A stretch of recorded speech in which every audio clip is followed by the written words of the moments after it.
Hey guys, okay, so each and every year we inevitably end up doing two boring videos.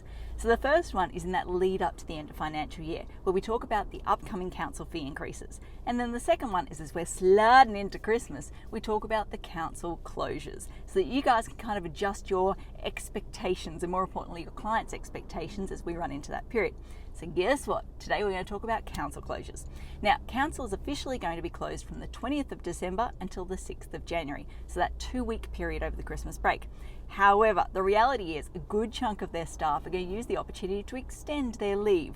So you will find there's a good chunk of the staff that are MIA in that week leading into the 20th, and then there's another good chunk of staff that are MIA in the week after the 6th.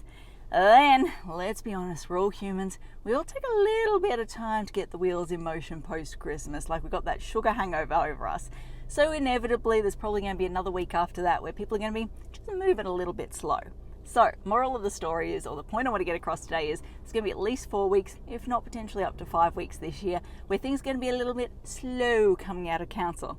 So, if you've got an email from me where I've said, hey, look, this application allow 1 to 2 months, as we start to go into this period here, if you're looking to lodge in the next month, you probably want to extend that to 2 to 3 months. Or if I've said 2 to 3, extend it to 3 to 4. You get the idea. Okay, I think that covers off everything I want to talk about today. As I always like to say, until next time, thanks for watching. For all you red tape lovers out there, I have one thing to say. Well, no, actually, I've got 3. Number 1, the advice provided in these videos is general in nature. It's not site specific. You would be a silly Billy to go and make financial decisions based on this advice without first checking with the town planner. Don't be a silly Billy. Number 2, Brisbane town planning is in no way linked to Brisbane City Council. The views expressed in these videos are my own, not council's. So if you don't like them, blame me, not council.